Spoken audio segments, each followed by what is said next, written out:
Hello guys, welcome back to my YouTube channel. For today's video, hapon na. Ilang days din po tayong hindi nakapag-update sa ating mga plants. So ito guys, yung mga leaf propagation natin. So tinanim ko sila dito sa oval na pot, plastic pot. Ayan. So hopefully lumaki sila dyan. Kahapon ko lang sila tinanim dito. Ayan.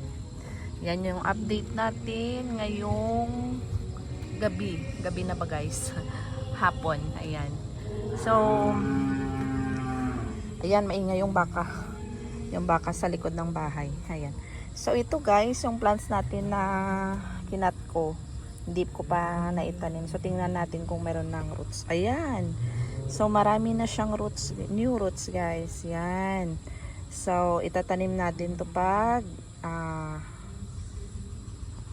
hindi na tayo na busy o baka bukas guys. Ayan. So, ayan. Marami na siyang new roots. Marami na siyang new roots. So, ito tingnan natin yung isa. Ayan yung ating sumi. Ayan. So, meron na rin siyang paunti-unting roots guys. Pero, hantayin muna natin dumami yung roots niya. Ayan. So, yung update natin sa mga plants guys, ilang days din tayo hindi nakapag-upload.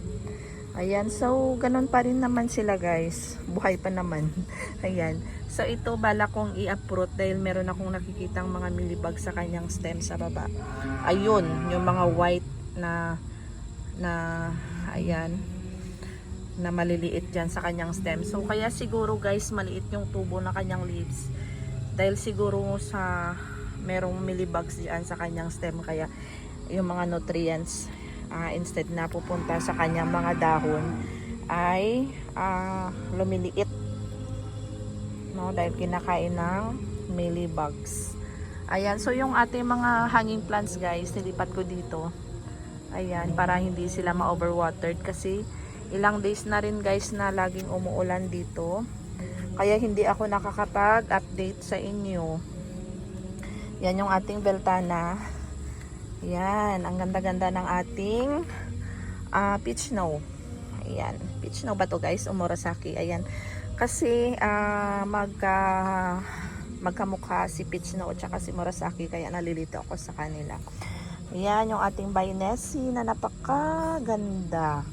Guys, ipapakita ko rin sa inyo update sa ating variegated na Purple Delight. Ayan yung baby niya na tumubo dyan. So, variegated din siya.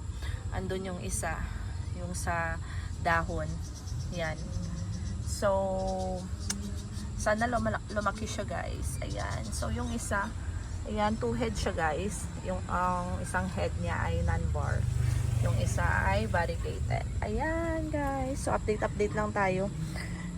Ilang days din kasi guys na maulan dito, kaya lumabas guys kasi laging umaambon dito. Ayan, so maingay yung baka nila na nasa likod ng bahay. Ayan, okay lang yan guys. So yung ating 2 heads na Fred Ives. Ayan.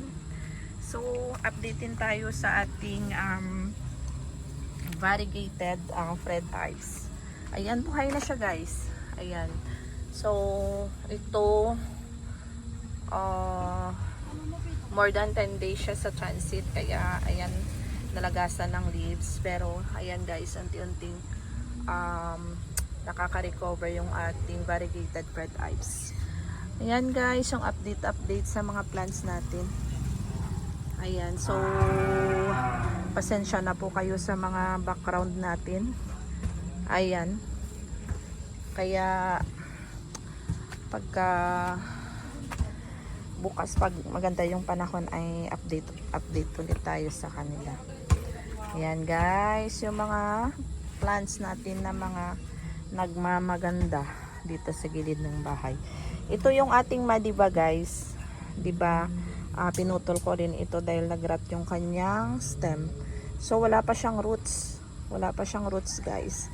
Ayan, so okay pa naman siya guys. Ayan, ang taba. Pero wala pa rin siyang roots. Ayan. So hayaan na muna natin dyan. So itanim natin guys pagka may roots na siya. Yan yung ating orpet. Yung orpet natin na napakabait sa lowland. Yung ating variegated lovely rose na mahilig sa water. Ayan. So parang hindi maganda yung aking cam guys dahil medyo madilim na dito. Yan yung ating mga nagmamagandang babies. Ito guys, si Korean Rosette. Akala ko noon guys mamamatay na to. Pero dito nilipat ko guys. Tsaka pinaulanan ko siya. Pero dito hindi siya nauulanan. Pero tingnan nyo guys, nabuhay siya ulit at parang lumaki na yung mga dahon niya. Ayan. So ang ganda pala guys ni Korean Rosette. Ayan. So mabait din siya sa lowland guys. Pero kailangan lang ay tamang water sa kanila. Ayan. Para gumanda at lumaki yung kanyang dahon. Kasi guys pag nakukulangan siya ng water ay lumiliit yung kanyang dahon. Ayan. So pasensya na kayo guys sa ating camera. Nagbe-blur yung camera natin, yung cam natin. Ayan. So I think that's all for today guys. Dahil madilim na dito. Ayan. So thank you so much for watching guys. Please don't forget to like and subscribe to my YouTube channel. Ayan. Bye bye. God bless everyone.